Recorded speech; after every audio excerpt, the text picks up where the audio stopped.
"You'll always be a nobody," my father said across the Christmas table, his voice flat and precise, cut through the sound of carols. My mother didn't say a word.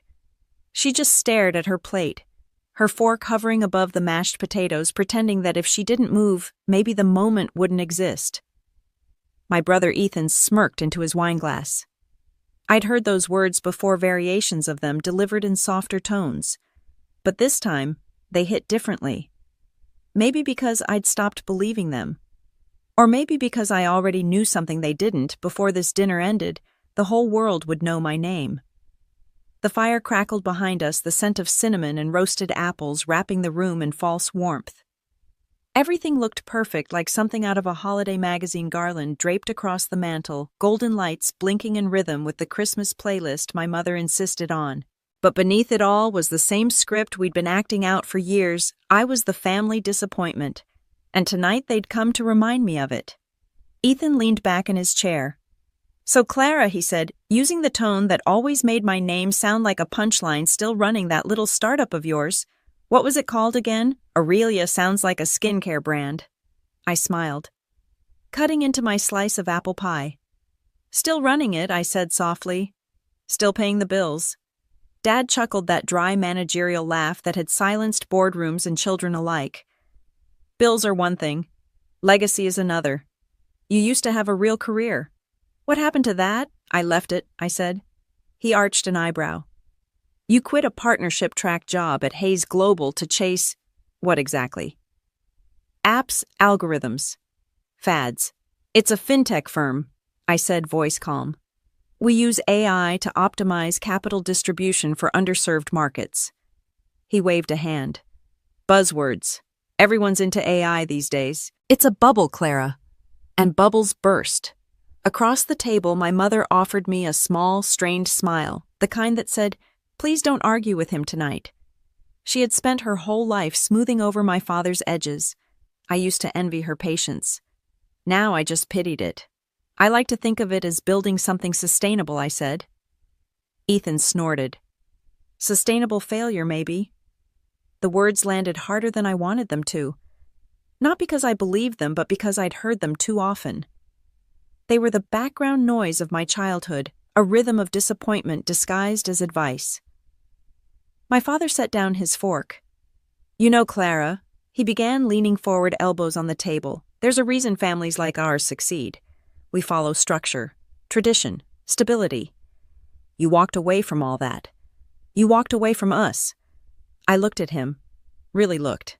The same man who'd taught me how to balance a checkbook at 10, who'd told me emotions were liabilities, who'd measured love in achievements. I wondered if he even knew what he was protecting anymore. Maybe I walked toward something I said quietly. He didn't hear me or pretended not to. The clock on the wall ticked to 7:45. My phone face down beside my napkin buzzed once. I didn't look. I didn't have to. I knew what it was. The timing was perfect. "Clara," my father said again, his tone now almost pitying, "you're 30. You should think about settling down. A steady job. A husband." That William boy was a good one. My stomach tightened at the name. William, my ex, the man my parents adored, who once told me that tech is a man's world and that I should stick to something people take seriously. He worked at a major investment bank, now probably still congratulating himself for existing. Ethan raised his glass. "To my family," he said with a grin. Dad nodded, clinking glasses with him. "To succeed," he added. They both looked at me, waiting for me to toast back. I just raised my water. "To timing," I said. They didn't understand. Not yet. At 7:58, Ethan's phone buzzed. He frowned, unlocking it. His smirk slipped. "What is it?" Dad asked. Ethan blinked, then looked at me. "Why is your face on Forbes?" The room went still. Even the fire seemed to hold its breath. Dad frowned. "What are you talking about?" Ethan turned the screen so everyone could see. My name glowed in bold letters under the headline, "Forbes 30 Under 30, the youngest billionaire banker, redefining global finance." Mom gasped.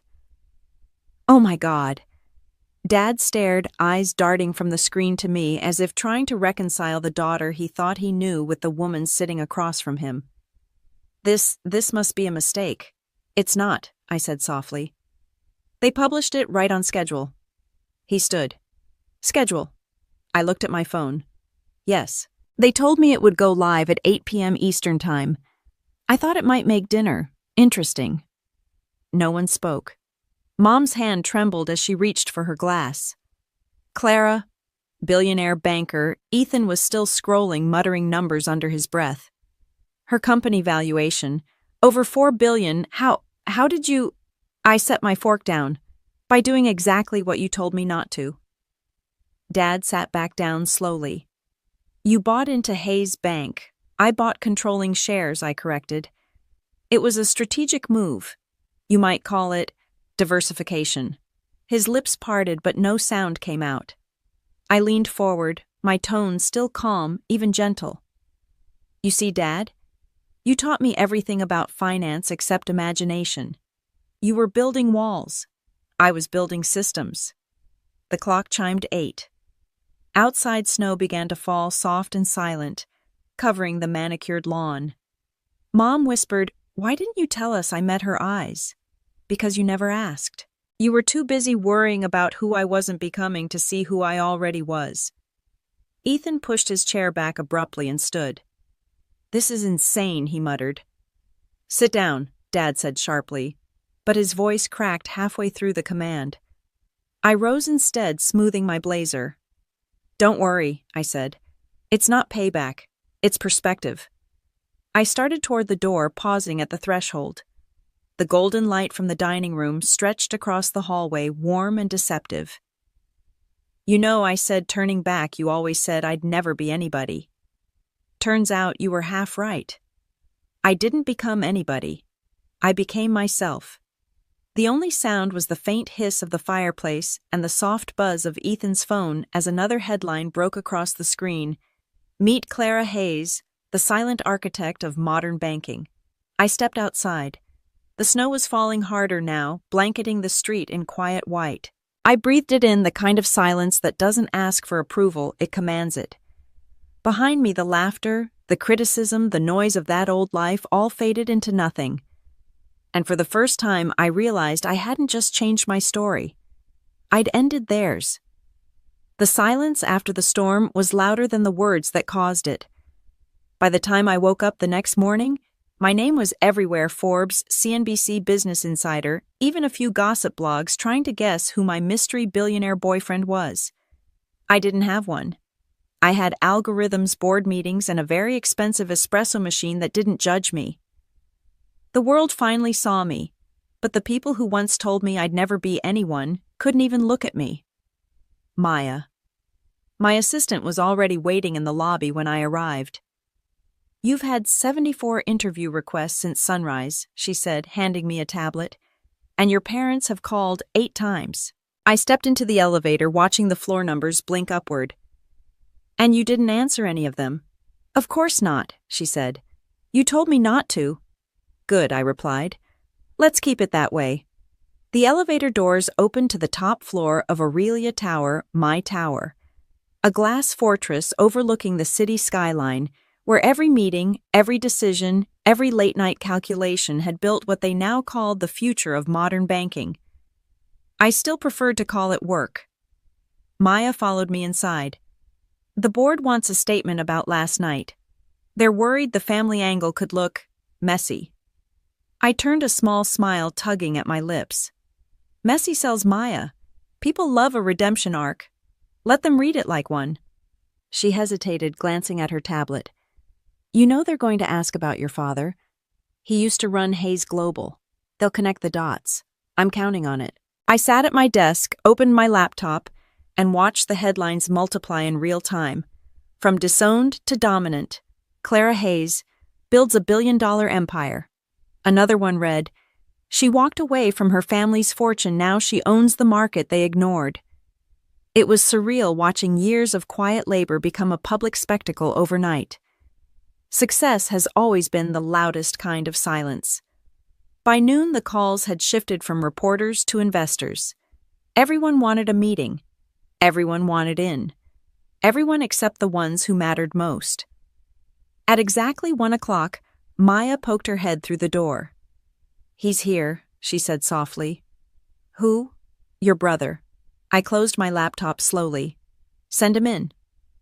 Ethan walked in wearing the same arrogance he'd worn last night, only now it didn't fit him quite as well.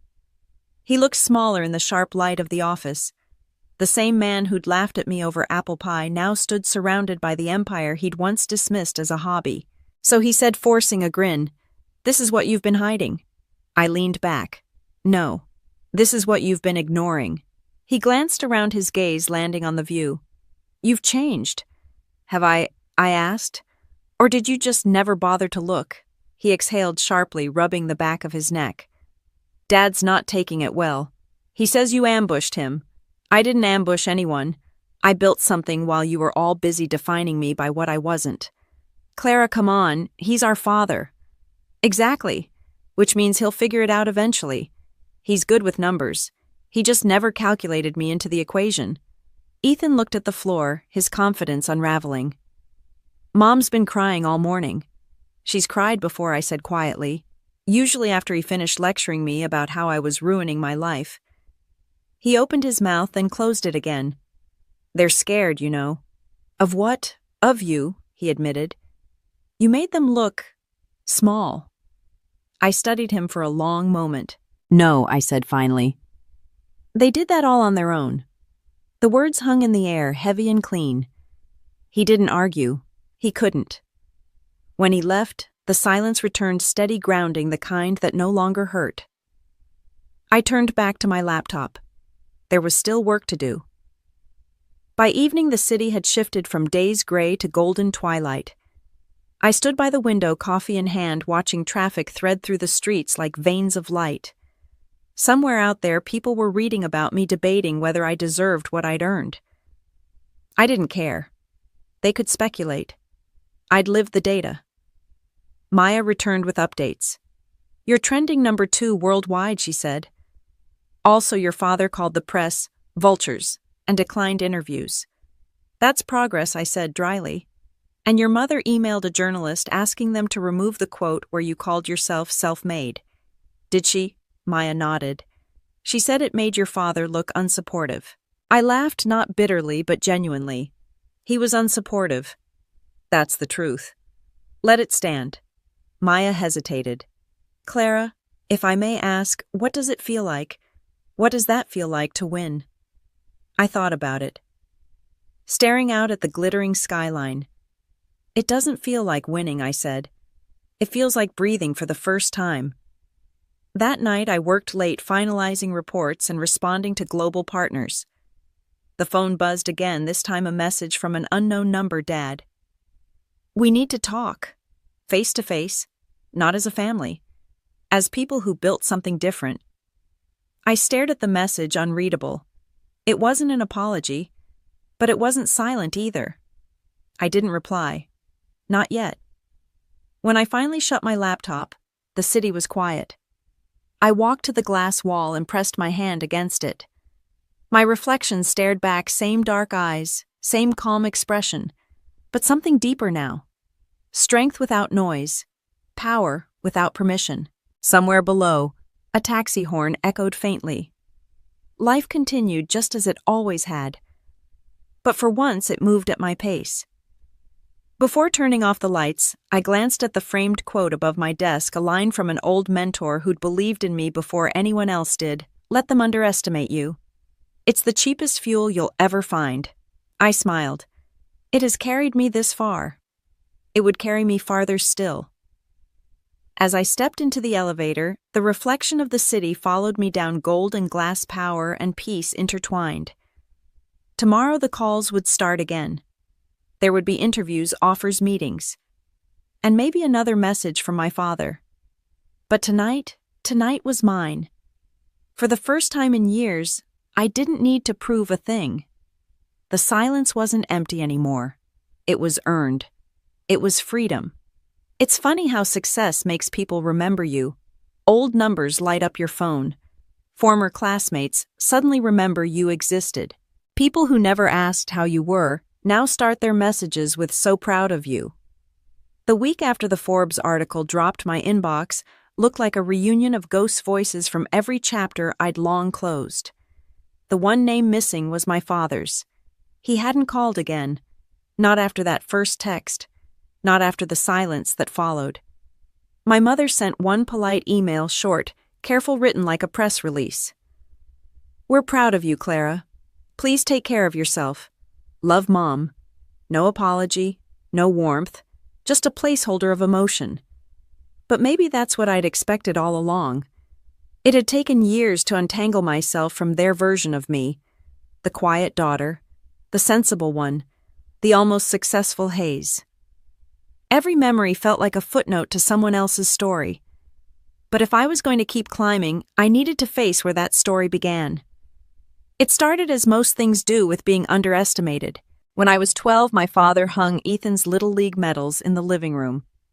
My robotics trophy went in the hallway behind the coat rack. "Sports are visible," he'd said. "They show discipline. People don't understand machines." He didn't mean it cruelly. He meant it like a fact, as if facts could excuse blindness. At 16, when I built a digital trading simulator for a school project, he didn't ask how it worked. He just said, "Cute." My mother added, "It's nice to see you being creative again." Creative, the word they used when they couldn't say capable. I remembered sitting on the back porch that night, laptop balanced on my knees, the summer air thick with honeysuckle and disappointment. I told myself that someday I'd build something so undeniable that even they couldn't ignore it. That night, the first sketch of Aurelia Bank was born. Back then, it was just an idea, a decentralized model for private lending using AI to track equity flows and minimize bias. I didn't even know if it was possible. I just knew I had to try. I'd stayed up until sunrise, lines of code spilling across the screen like rebellion written in syntax. Ethan came outside just as dawn broke. He was still in his football jersey from the night before, smelling of sweat and champagne. "You're still doing that computer thing?" he'd asked, yawning. "Yeah," I said. "It's going to change everything." He laughed, stretching. "Sure, sis. Just don't forget, real success happens where people can see it." He went back inside. I kept typing. The years that followed blurred into long nights, part-time jobs, and endless trial runs. While my parents hosted charity galas and Ethan climbed his corporate ladder, I built in the shadows, testing models, failing quietly, starting over. By 23, I'd moved into a one-bedroom apartment above a laundromat. The rent was cheap. The noise was constant. The windows rattled in the wind. But the code was solid, and that was enough.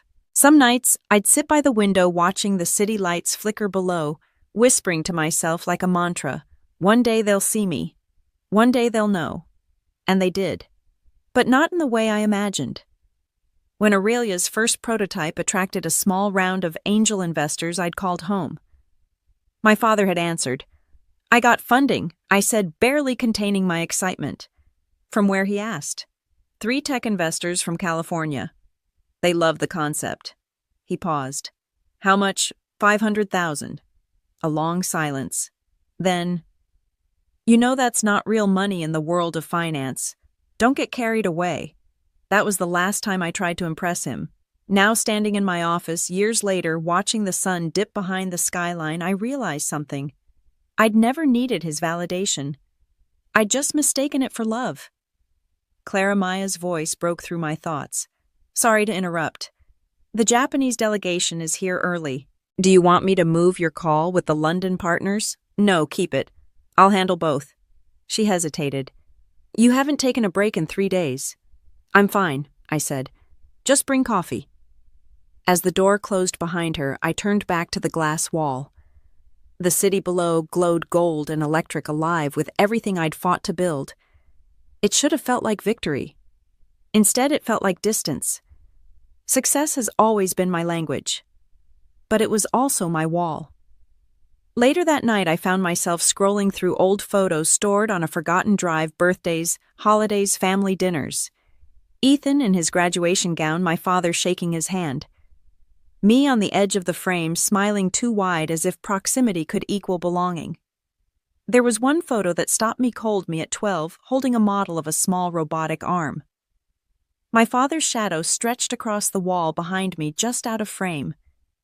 I remembered the moment the photo was taken. I'd been so sure I was on the brink of something extraordinary. Maybe I had been. The phone buzzed on my desk. A new message, unknown number. Dad, dinner. Thursday. Just us. No press, no drama. Please. For a moment, I didn't move. Then I typed 2 words, Clara. We'll see. I set the phone down and closed the photo. The city outside pulsed with quiet energy, a heartbeat of glass and light. Somewhere out there, my past was waiting to confront me. But this time, it would meet me on my ground. As I left the office, I caught my reflection in the window, tired, yes, but certain. The girl who once hid behind her father's shadow had built her own light. And when I faced him again, I wasn't going to prove him wrong. I was going to remind him who taught me to fight. The envelope arrived on a Wednesday morning, hand-delivered by a courier who looked far too nervous for someone just doing his job. My name, Clara Hayes, was written in my father's unmistakable handwriting. The same sharp, impatient strokes I used to see scrawled across contracts and reprimands. Inside was a single sheet of thick cream paper. Family dinner. Friday. 8 p.m. No press, no excuses. Beneath the words, my father's initials, R.H. I stared at it for a long time before placing it back on the desk. Maya watched from the doorway, coffee in hand. I assume that's not a dinner invitation you were hoping for. No, I said. But it's one I've been expecting. She tilted her head. Are you going? I didn't answer right away. Outside the city hummed distant traffic, a low drum of life that never stopped moving. When you spend years being dismissed, I said there's a certain satisfaction in walking back into the room on your own terms. Maya smiled slightly. Want me to send flowers ahead? Not this time, I said. I'll bring something better. Friday came quickly. I spent the morning reviewing partnership agreements and the afternoon avoiding every message from my mother. My father had chosen the family house, the same one where every argument, every lesson, every quiet humiliation had taken place.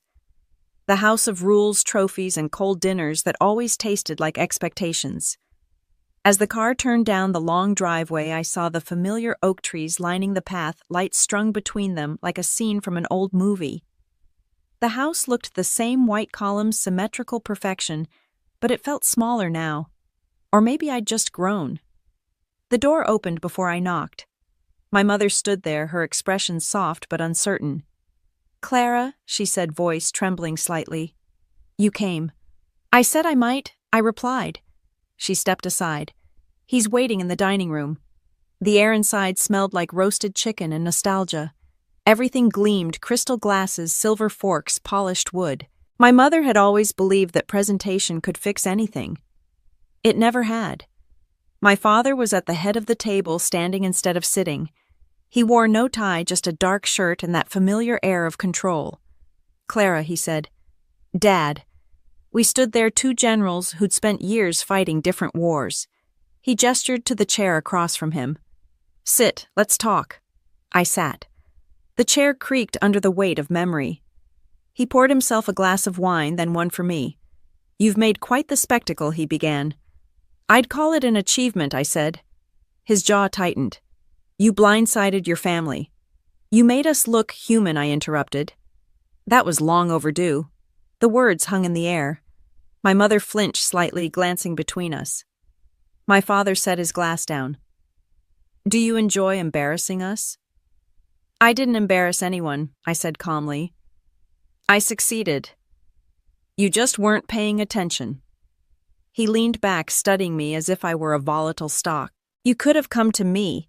I would have helped you, guided you. I laughed softly. You mean you controlled me? That's not fair. No, I said it's not. But it's true. He looked away for the first time that night.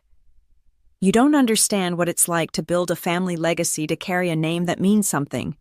I do, I said quietly. That's exactly why I built my own. He blinked, and for a second, something flickered behind his eyes. something close to realization. You think you're better than us. No, I said. I think I stopped needing your permission to exist. Silence stretched across the table.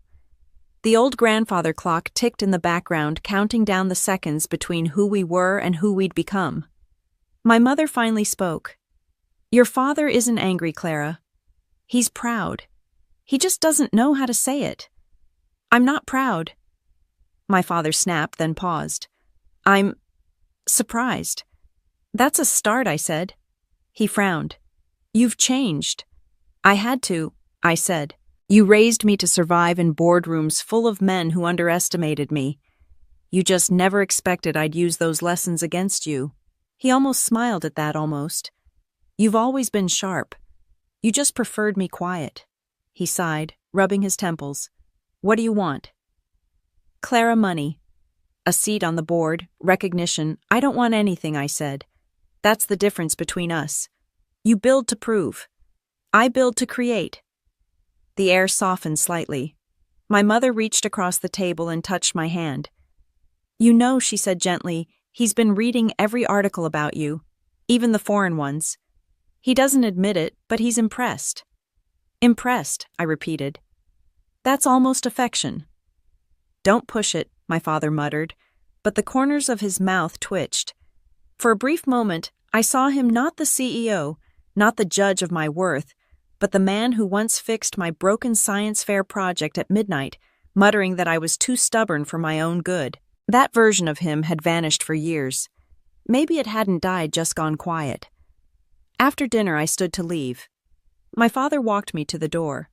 The air outside was cool, the night sky clear. Clara, he said as I reached for the handle. You built something extraordinary. I turned. Thank you. He hesitated. I just wish. I knew you were capable of it. You did, I said. You just didn't believe it. For once, he didn't argue. The drive back to the city was silent, but not the heavy kind. It was lighter, like the end of a storm that had lasted too long. When I got home, I found an email waiting. From my father. Subject line, a proposal. Inside, just one sentence. Let's discuss what legacy really means. I stared at the screen, a slow smile spreading across my face. Maybe after all these years, he was finally ready to listen. And for the first time in a long time, I was ready to speak. I didn't open my father's email again for 2 days. It sat there in my inbox like a ghost. A reminder that the man who once measured my worth in failures was now asking for a meeting about legacy. The word felt strange coming from him. Legacy had always meant his empire, his control, his surname. Now it was mine. When I finally replied, I kept it simple. Thursday, noon, my office. The morning of the meeting, the sky over Manhattan was gray, the kind of winter light that made the city look metallic. Maya hovered by the door as I reviewed quarterly reports. Are you sure you want to do this here? She asked. Yes, I said. If he wants to talk about legacy, he can step into the one I built. At exactly 12 o'clock, the elevator doors opened and my father walked into the office. No tie, no entourage. Just him holding a briefcase I didn't recognize. He stopped for a moment, taking in the floor-to-ceiling windows, the quiet hum of machines, the whiteboards covered in code. This is you, he said finally. Yes, I said. This is me. He nodded once, then placed the briefcase on the conference table. I brought something, he said. Old records. I thought you might want to see them. Inside were files from Hayes Global Contracts, blueprints, a few photographs of him from the early days. I'd seen him in countless press photos, but never these. My father as a young man, sleeves rolled up, surrounded by people who believed in him. He looked different. Hopeful. Why are you showing me this? I asked.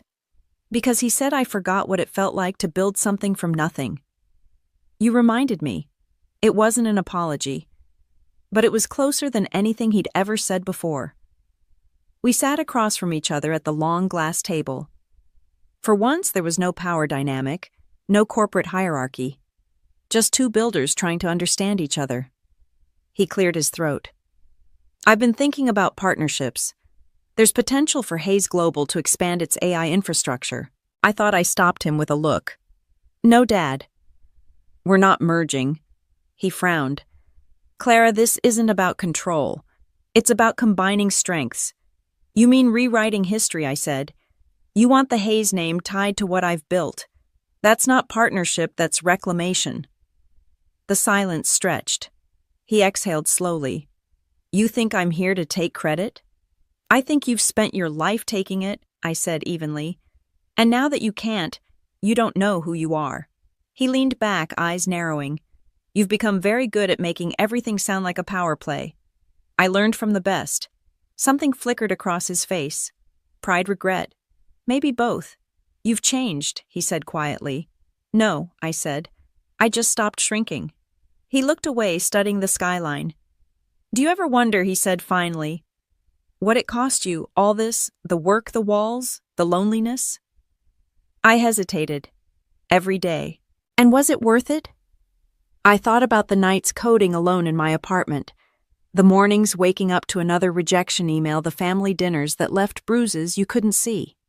Yes, I said, because at least the pain belonged to me. He nodded slowly. That's the thing about success. It doesn't erase the pain, it just changes who gets to control it. For the first time I saw it, the faint exhaustion behind his precision, the weight of decades spent chasing the same kind of approval I'd once begged him for. Maybe we weren't that different after all. He stood glancing around the office one last time. You've done something remarkable, Clara, he said. Truly. But remember, empires fall when they forget the people who built them. I haven't forgotten, I said. I just stopped trying to save the ones who tore me down. He gave a small, weary smile. You sound like me when I was your age. That's the problem, I said softly. He nodded, accepting the hit with surprising grace. Then he reached into his briefcase and slid a small envelope across the table. This is for you. Inside was an old newspaper clipping me at 10 years old, standing beside a science fair project. The headline read, Local Girl Builds Predictive Algorithm Prototype. In the corner, someone had written, You were always right about data. I looked up. You kept this.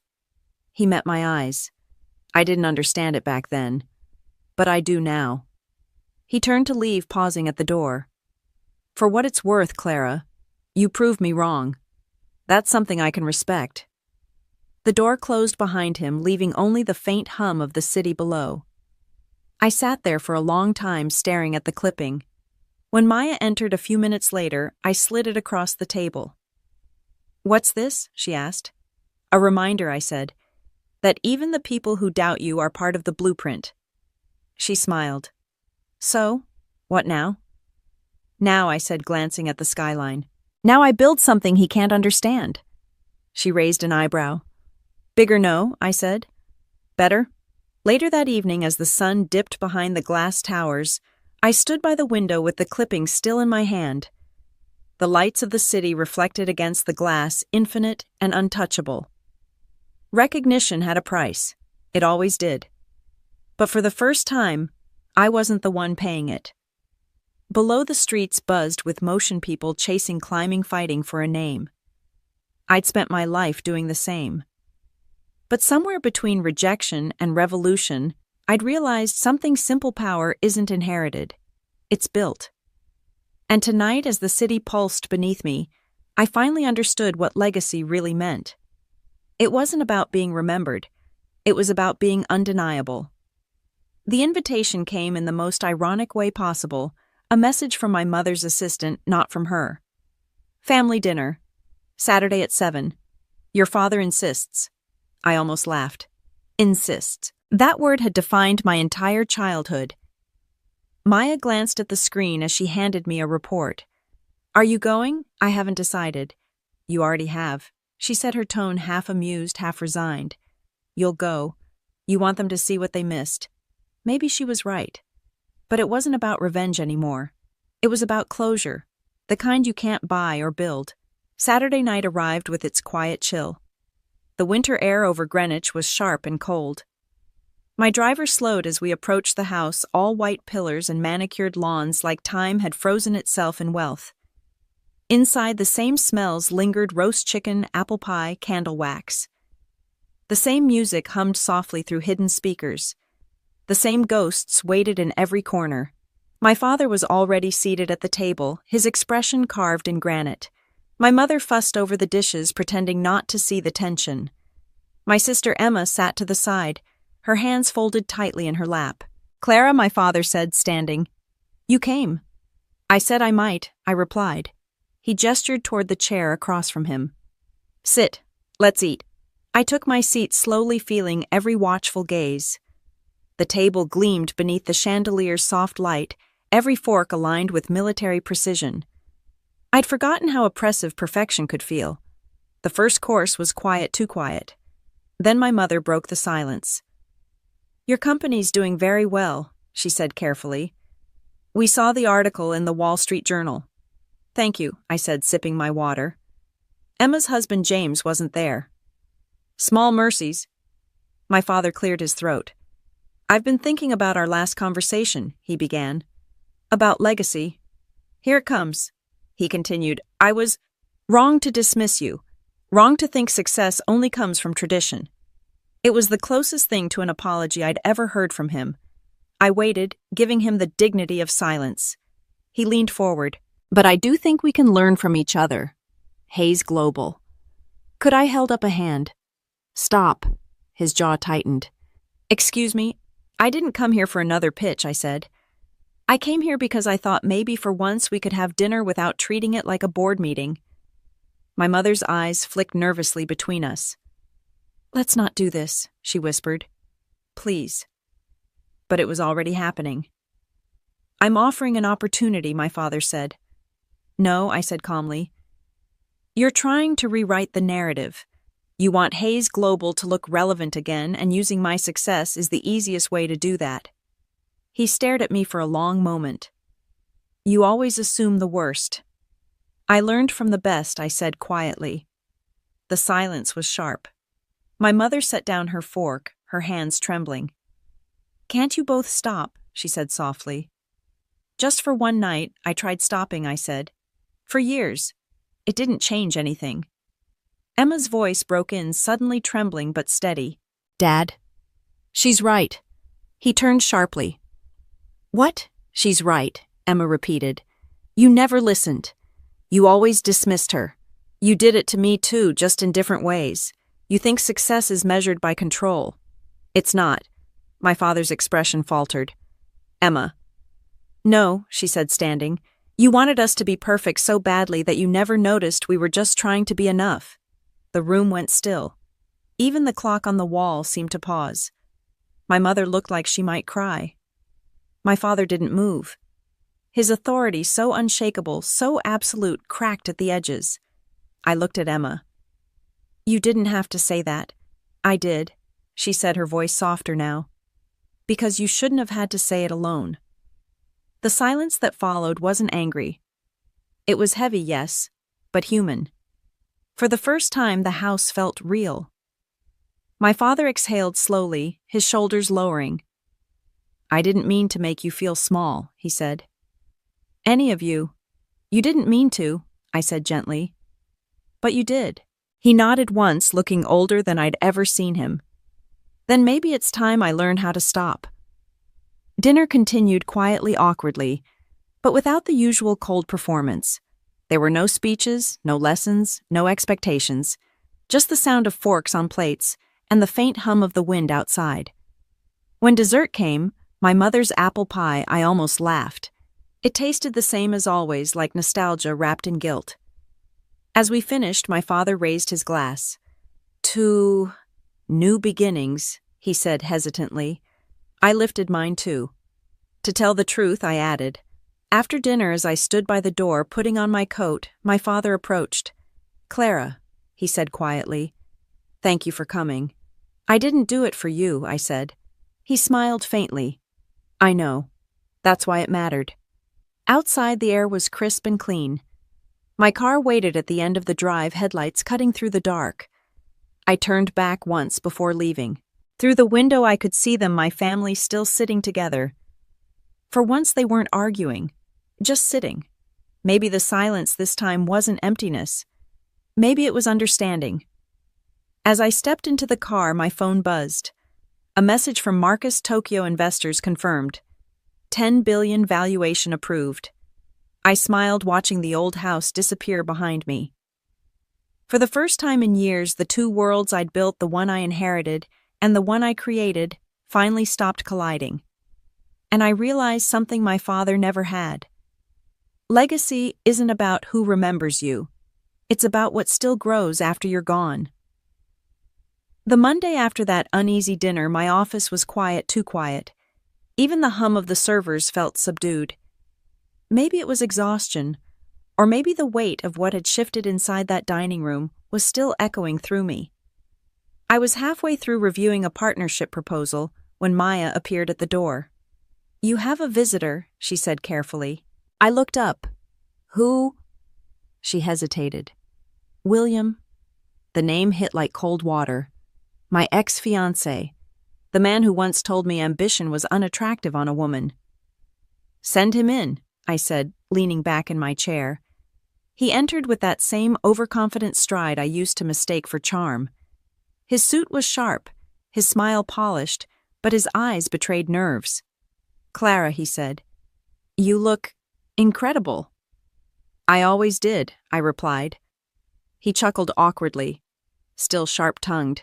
"Still underestimating me," I said, gesturing to the chair opposite mine. "Sit." He sat, shifting slightly, clearly uncomfortable in a space he couldn't control. I read the Forbes article he began, and the Bloomberg piece. "You've done..." "Well, I have." I'll admit I was surprised. "No," I said. "You were wrong. There's a difference."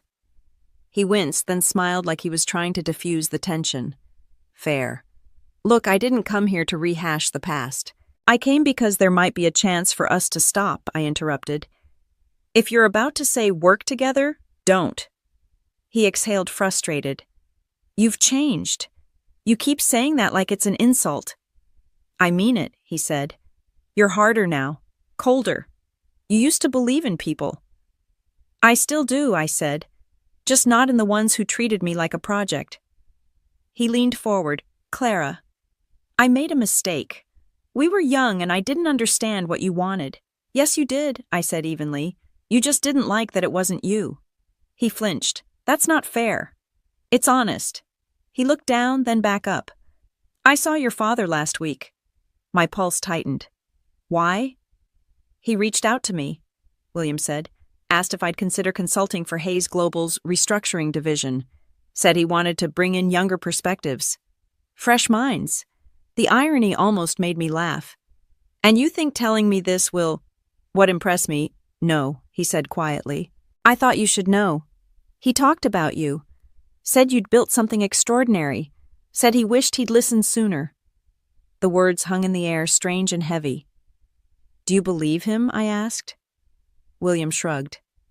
"I think your father's realizing the same thing I did too late. That I didn't need either of you," he smiled faintly. "That you became the person we should have believed in all along." For the first time since he walked in, I softened barely. "You always had the right words, William. Just never the right actions."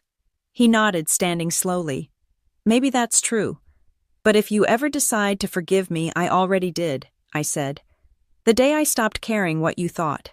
He opened his mouth to respond, then closed it again. "Goodbye, Clara. Goodbye, William." The door shut softly behind him. The silence that followed wasn't uncomfortable, it was cleansing. Maya appeared a moment later. "Do I even want to know what that was about, Closure?" I said simply. She raised an eyebrow.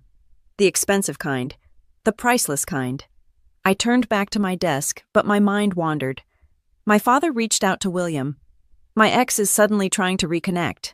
It all felt too aligned, too strategic. Later that evening, I called Marcus.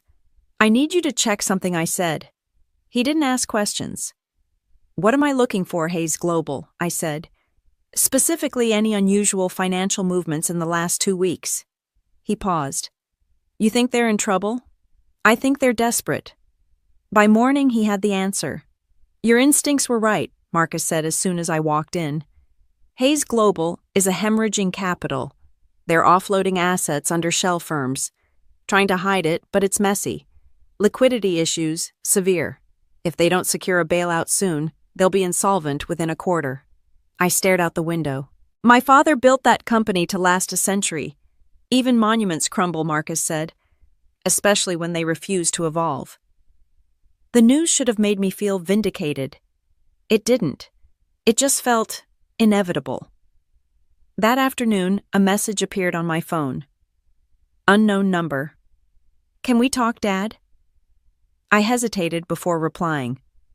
Tomorrow. My office. 9 a.m. When he arrived, he looked smaller than I remembered, not physically but in presence. The man who once filled every room with certainty now carried the air of someone out of time. You know why I'm here, he said. Yes, I said. You need help. He sighed. Hayes Global is struggling. We need a partner. A financial lifeline. And you came to me, I said softly. The daughter you once told would never be anyone. His face tightened. I was wrong about that. Yes, I said. You were. He met my gaze. I'm not asking for a handout. I'm asking for collaboration. No, I said. You're asking for rescue. And you don't get to call it partnership just because you can't stand the word failure. His jaw flexed. You've built something extraordinary, Clara. Don't let bitterness ruin it. I stood walking to the window. Bitterness didn't build Aurelia. Truth did. And the truth is, I owe you nothing. The silence between us was unbearable, thick, final. Then softly he said, I don't need your money, Clara. I just needed to see if you'd turned into me. I turned to face him. No, I said. I turned into the person you should have been. He nodded once, almost proud, almost broken. Then he left. When the door closed, I stood there for a long time watching the skyline blur against the glass. Below the city was a grid of cold, calculated movement, ambition, and hope, all tangled together. At that moment, I realized something. Success wasn't revenge.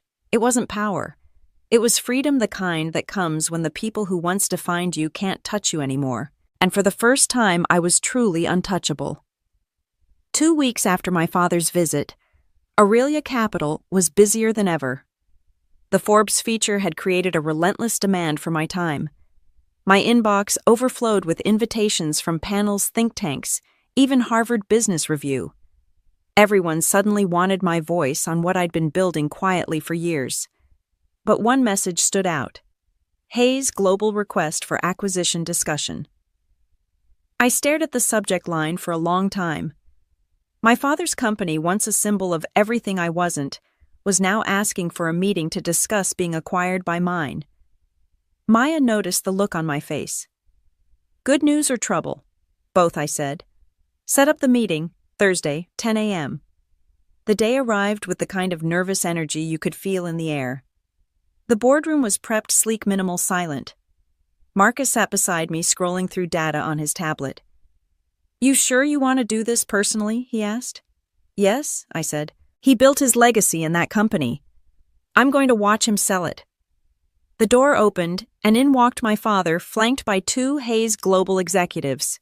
He looked tired but composed, the kind of calm that only comes from decades of pretending you're in control. Clara, he said with a nod. Mr. Hayes, I replied. For a moment, he almost smiled. Formal, are we?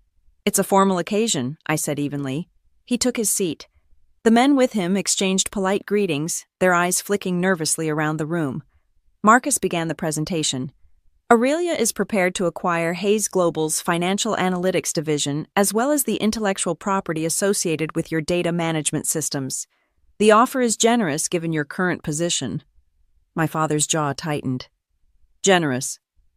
Considering your debt-to-revenue ratio, yes, Marcus said. My father exhaled his pride, visibly fighting to stay intact. We've been through difficult quarters before. This doesn't define us. It does if you refuse to adapt, I said. He looked at me sharply. You think this is easy for me? Watching my company reduced to a bullet point in someone else's portfolio. You mean in my portfolio, I corrected. The The silence that followed was brutal. He straightened in his chair. If I sign this, I want one condition: the name stays. Hayes Global remains intact as a brand. I studied him for a long moment. No, he blinked. No names carry legacies, I said. Yours was built on hierarchy and intimidation. Mine will be built on innovation. The old name dies here. One of his executives shifted uncomfortably. Miss Hayes, perhaps a compromise? There isn't one, I said. The acquisition is clean. Hayes Global becomes Aurelia Financial Systems. Nothing less. My father leaned back silent. Then he smiled, but it wasn't warm. It was weary. You've learned to negotiate like a shark. I learned by surviving your waters, I said quietly. The meeting ended without ceremony. Documents were signed, hands were shaken, and just like that, the company that had once defined my family name was mine. After the others left, my father lingered. He stared out the glass wall overlooking the skyline. When I started Hayes Global, I thought I was building security, he said. Turns out, I was building a cage. Cages are just structures without doors, I said. You could have opened yours any time. He nodded slowly. And you built your own, but you left the door wide open. I didn't respond. He turned toward me, his gaze softer than it had been in years. You did what I couldn't, Clara. You built something that didn't depend on fear. I met his eyes. You taught me what not to become. He gave a faint, almost rueful smile. Then I suppose I was still a teacher. When he left, I stayed behind staring at the signed papers spread across the table. Generations of arrogance, competition, and control reduced to legal ink and corporate stamps. Marcus returned with 2 cups of coffee. Congratulations, he said. You just bought your father's ghost. I took the cup from him. Not to haunt me, I said. To bury him properly.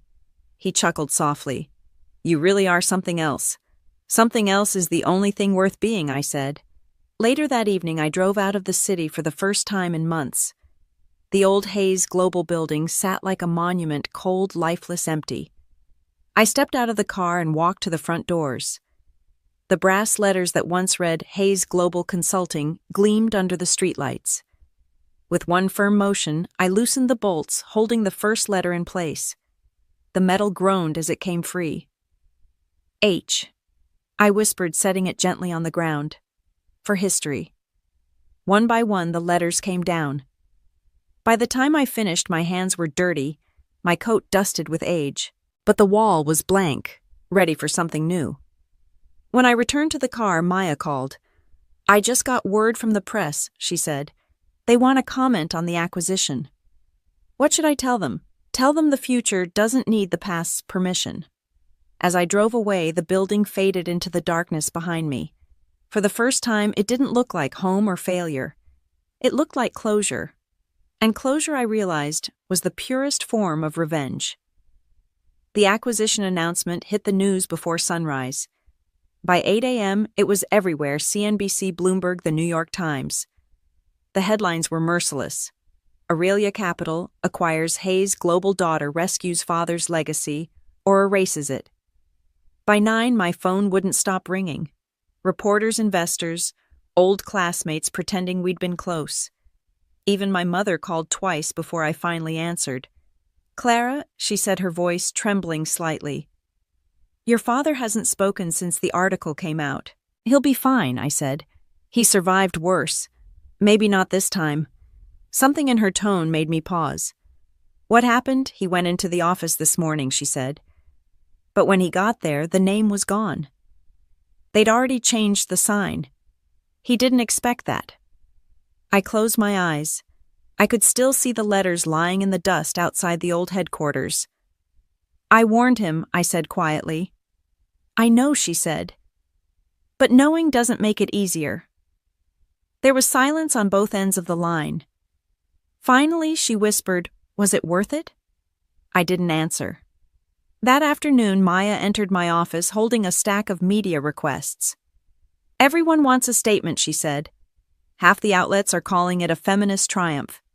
The other half say, you destroyed your family name. Then both are half right, I said. Do you want me to decline interviews? For now. I turned toward the window. The skyline shimmered beneath the winter sun, beautiful and indifferent. Power always looked cleaner from a distance. Clara Maya said carefully, "There's something else." Emma called again. "She's worried about your dad. She said he hasn't left the house." I sighed. "Tell her I'll go." The drive to my parents' home felt longer than usual. When I arrived, the house looked the same immaculate silent, trapped in its own perfection. My mother opened the door, relief and guilt fighting for space on her face. "He's in his study," she said. The study was dim-lit only by the fading afternoon light. My father sat by the window, still in his suit, staring at something in his hands. When I stepped closer, I saw it was the old brass H from the sign I'd removed. I didn't know they'd already installed the new one, he said without looking at me. I didn't either. I lied. He turned the letter over in his hands, the metal dull against the light. "This company was everything I built," he said. "And now it's yours." "Not yours gone," I said. "Just changed." He smiled faintly. "That's what every generation tells the one before it." I sat across from him. "You were right about one thing I said. Power doesn't stay still. It evolves." He looked at me then, and for the first time I didn't see authority or disappointment, just a man realizing how quickly the world had moved on without him. "I never wanted to hurt you," he said quietly. "But I see now that I did." "Yes," I said. "You did. And I spent half my life trying to prove I didn't deserve it." He nodded slowly. "You proved it. More than I ever expected." We sat in silence for a long time. Outside, snow had begun to fall in soft, steady sheets. "Do you regret it?" he asked suddenly. "The acquisition." "No," he said. "The cost." I thought about it, the sleepless nights, the broken relationships, the years of silence between us. Sometimes I said, "But regret doesn't change results." He chuckled softly. "You sound like me." "I learned from you," I said. "That's what scares me." He looked down at the letter again, tracing its edges. "Maybe that's what legacy really is, not what we build, but what we leave inside the people we hurt." I didn't know how to answer that, so I didn't. When I left the house, the snow had thickened. My car's headlights cut through it in narrow beams, and the world outside looked clean untouched, like everything could start over if you wanted it to. Back at the office, Marcus was waiting. "We have a problem," he said. I raised an eyebrow. That was quick. Hayes Global's former shareholders are stirring trouble. They're claiming the acquisition was predatory, that you leveraged insider knowledge to buy the company below value. I exhaled. Of course they are. "It won't stick," he said. "We did everything by the book." "Doesn't matter," I said. "Perception is louder than truth." Marcus nodded slowly. "You really are your father's daughter." "Not yet," I said. "But I'm trying to be something better." That night I couldn't sleep. The storm raged against the glass, making the city seem like a silent underwater world. I stood at the window watching the snow bury everything, the streets, the signs, the buildings. For a moment, I imagined Aurelia Financial Systems sitting quietly under the same storm. Clean, changed, forgotten. My phone buzzed. A message from my mother. "He's resting. He said he's proud of you." I read it twice before setting the phone down. Pride. The word that used to be a weapon now felt like forgiveness. But forgiveness, like snow, never lasted. It melted. It revealed what still lay beneath. And beneath everything, the ambition, the legacy, the victory, was still the same ache. The ache of wanting your success to mean something to the people who once made you feel like nothing. That was the one battle I still hadn't won. The storm didn't stop for 2 days. By Monday morning, the streets were carved with gray slush and exhaustion. The city looked like it was holding its breath. I arrived at the office before sunrise, coffee in one hand, a folder of legal documents in the other. Maya was already there, standing by the window, watching the skyline. "It started," she said without turning around. "What has the smear campaign?" 3 different outlets ran stories this morning. They're painting you as a ruthless opportunist who exploited your father's collapse to build your empire. I dropped the folder on my desk. So the truth with better lighting, Clara. I knew this was coming, I said. You can't dismantle a dynasty without someone trying to make you the villain. Marcus walked in, face grim. They're using your father's old board members. Interviews, leaks, emails. They're trying to build a case for unethical acquisition. Let them, I said. We followed every law, every protocol. That doesn't matter, Marcus said. They're not after legality. They're after the narrative. I knew he was right. Legacy wasn't built on truth. It was built on what people chose to believe. Schedule a press briefing, I said finally. Tonight, 7 o'clock. Maya blinked. You're going public? Yes, I said. They want a story. I'll give them one. The rest of the day passed in a blur of phone calls and damage control. The more they attacked, the more the media fed. By noon, headlines flooded every feed, from daughter to destroyer. The fall of Hayes Global. At 4, a message from my mother came through. Please stop this. Your father isn't well. The stress I didn't finish reading. Guilt was a luxury I couldn't afford. Not now. When the clock struck 7, the press room at Aurelia HQ was packed, reporters, photographers, flashing lights. I stepped onto the stage in a black suit, simple and deliberate. The hum quieted instantly. Good evening, I began. There's been a lot said about my company, my family, and my choices. Tonight I'm here to tell you the truth. I paused, letting the silence draw tight. When I started Aurelia Capital, I didn't inherit money connections or a name that opened doors. What I inherited was doubt. And that was more powerful than any trust fund.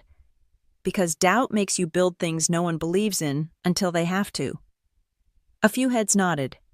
Cameras clicked. Yes, I acquired Hayes Global, I continued, not because I wanted to erase it, but because I refused to let it rot under its own arrogance.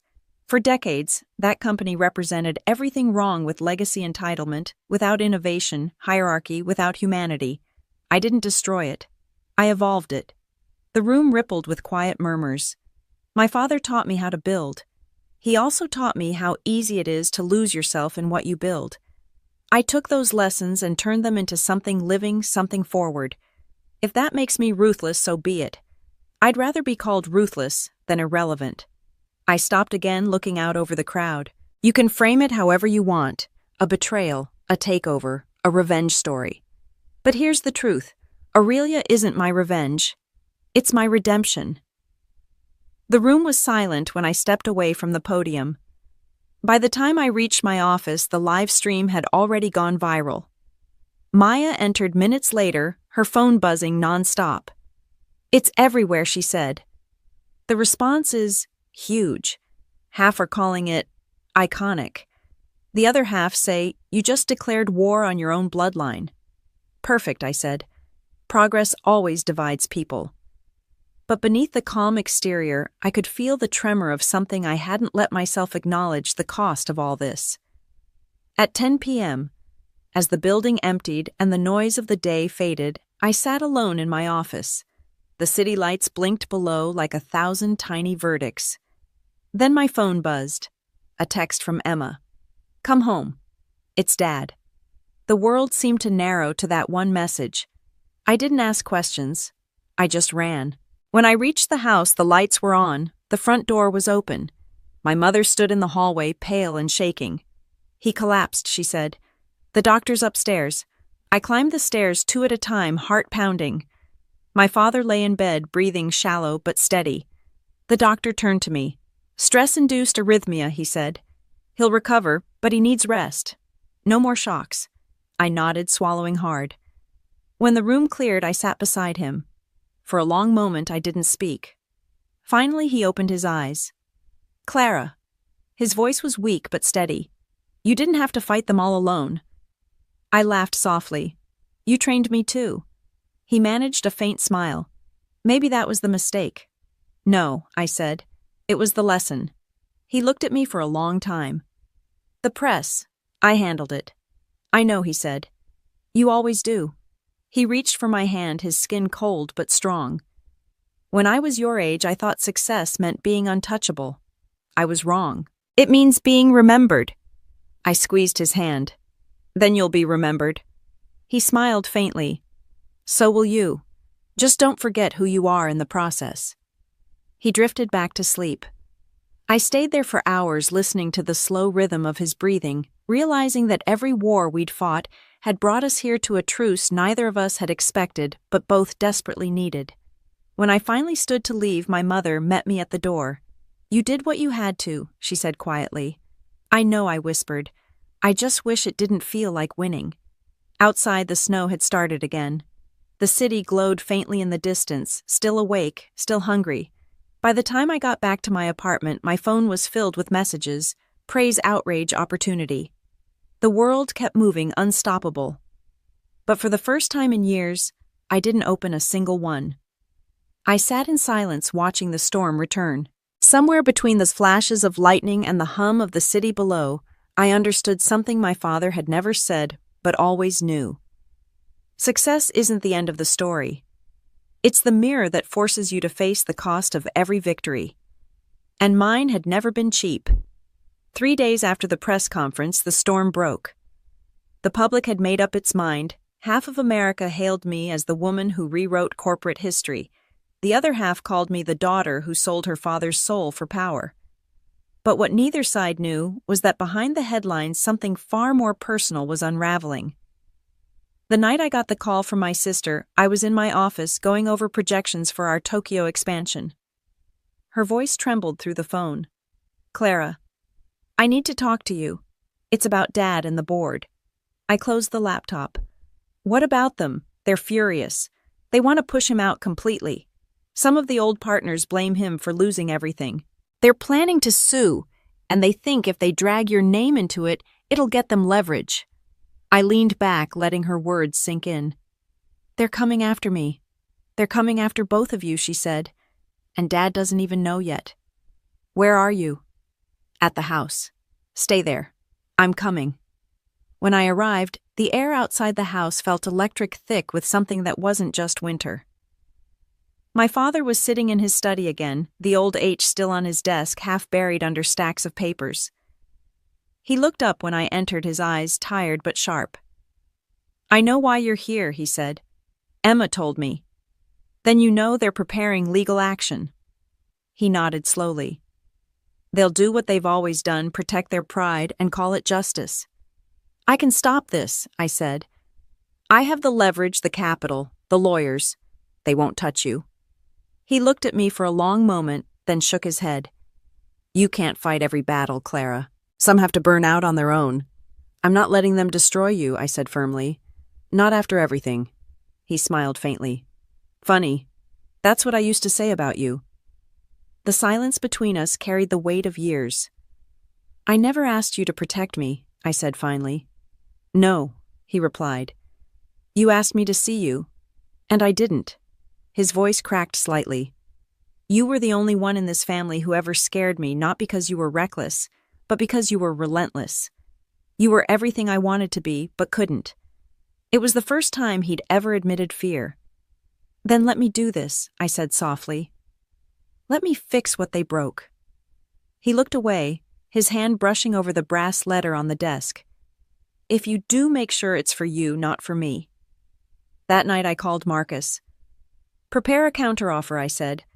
"We're going to buy them out before they can act." "You're serious?" "Completely." The following week was war. Quiet surgical war, the kind fought with contracts, not chaos. I met with lawyers, analysts, and former shareholders. I knew every weak point, every silent grudge, every debt they'd buried under loyalty. On the third day, I called the board members of the old Hayes Global, one by one. My tone was polite, professional, and merciless. "You can sue," I told them. "But if you do, you'll lose everything. I'll open every file, every internal audit you thought you buried. Or you can sell your remaining stakes at double market value and walk away clean." By the end of the week, they all took the deal. When the last signature came through, I sat back in my chair, the adrenaline draining from my veins. It was over. The Hayes Empire. What was left of it belonged to me completely. But victory didn't feel like triumph. It felt like silence. That night I went back to the house again. My father was sitting in the same chair, a cup of untouched tea beside him. He looked up, and for once I didn't see distance in his eyes. I saw pride. "You did it," he said. "I did," I replied. "They're gone. Every last one of them." He nodded slowly. I thought I'd feel relieved. But all I feel is small. "Because you spent your life building towers," I said gently, "and now you're finally on the ground." He smiled faintly. "You talk like a poet now." "No," I said. "Just someone who stopped building cages." He gestured to the seat across from him. "Sit. Tell me about what you're building next." I sat, and for the first time I told him everything: the AI initiative, the expansion into sustainability, the partnerships we were forming to rebuild education through tech. He listened not as a critic or competitor, but as a father. When I finished, he said quietly, "You're doing more good than I ever did." "That's not true," I said. "You gave me the blueprint. I just redrew the lines." He leaned back, closing his eyes. Maybe that's what legacy really is, when someone finally improves your mistakes. For a while, neither of us spoke. The old clock in the hallway ticked softly, the only sound between us. Then his voice broke the quiet. "Do you hate me?" I shook my head. I did, but hate gets heavy after a while. I had to put it down. He smiled, eyes still closed. Then maybe we both won after all. When I left, the night air was sharp and clean. Snow covered the ground again, soft and bright under the porch light. As I walked to my car, I looked back at the house. The windows glowed faintly, like something inside was still alive, fragile but alive. Back at my apartment, I poured a glass of wine and sat by the window overlooking the city. My reflection merged with the skyline, the same skyline that used to intimidate me, that now belonged to me in pieces of glass, steel, and code. My phone buzzed. A message from Marcus. The board officially dissolved. Aurelia now holds full control. "Congratulations, Clara. You've rewritten history." I stared at the message for a long time before typing back. History doesn't need rewriting. It needs closure. Then I turned off the phone, finished my wine, and watched the city lights flicker against the dark. The war was over. The legacy was mine. But somewhere deep inside, beneath all the noise and victory, I knew this wasn't the end. It was the reckoning before the rebirth. The invitation arrived in a simple white envelope, hand-delivered, no logo, no title. Just a line of embossed letters: family dinner. Thursday, 7 p.m. For a moment, I thought it was a mistake. Then I recognized my mother's handwriting. When Thursday came, I almost canceled 3 times.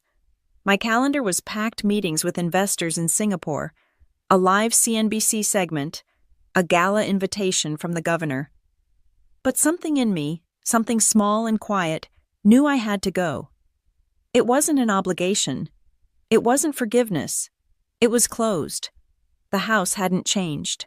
The same brick walls, the same polished brass knocker, the same faint smell of old wood and memory.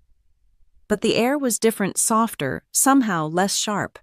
Mom opened the door. "Clara," she said, her smile uncertain but real. "You came." "Of course."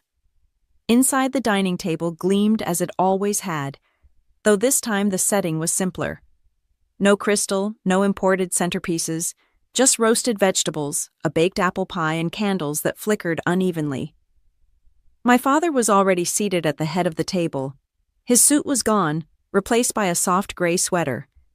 He looked lighter. "Clara," he said, standing as I approached. "Thank you for coming." "Thanks for inviting me," I replied. We sat. The silence at first was fragile, like glass between us. Then Mom cleared her throat. "I made your favorite rosemary bread. You used to love it." I smiled. "Still do?" For a few moments we just ate. No tension, no accusations. Just the sound of forks and quiet breathing. It was strange, peaceful in a way I hadn't expected. Finally, my father set his glass down. There's something I'd like to say. I looked up, bracing myself. I spent most of my life believing power came from being right, he said. But I was wrong. It comes from listening. And I didn't listen to you to anyone. I thought I was protecting the family when really I was just protecting my pride. Mom reached over and touched his arm gently. He looked at her, then back at me. When you took over Hayes Global, I told myself you'd ruined everything I built, he continued. But I see now you didn't destroy it. You saved it from becoming obsolete. You made it matter again. You made me matter again. The lump in my throat came before I could stop it. Dad, he raised a hand. No, let me finish. I was wrong about what success means. It's not about the size of a company or a bank account. It's about impact. And you've made more of that than I ever dreamed of. The words I'd waited my whole life to hear. For a long time, I couldn't speak. Then I said softly, I didn't do it to hurt you. I did it because I had to build something that was mine. He nodded. I know. And I'm proud of you for it. Silence again, but this time it wasn't heavy. It was the kind that comes after storms when the world feels new. After dinner, Mom brought out the apple pie. Remember Christmas, she said, smiling faintly. You used to steal the crust before it cooled. I laughed. I deny everything. The laughter felt good, like air returning after being held too long. As we ate, Emma arrived late as always, breathless and apologetic. Traffic, she said, quickly setting her bag down. And a board meeting. Dad chuckled. Some things never change. She turned to me. Clara. I wanted to say thank you for helping with our situation. I waved it off. You don't owe me anything. No, she said, but I do owe you honesty. I spent years resenting you for chasing things I didn't understand. Now I see you weren't chasing, you were building. And I was just standing still. Her eyes glistened. I'm sorry, I smiled. Apology accepted. We talked late into the night. About childhood mistakes, the future. About rebuilding not as rivals, but as something close to family again. When it was time to leave, Dad walked me to the door. You know, he said, I've been thinking of stepping back completely. Let the world belong to people like you now. It already does, I said. He smiled.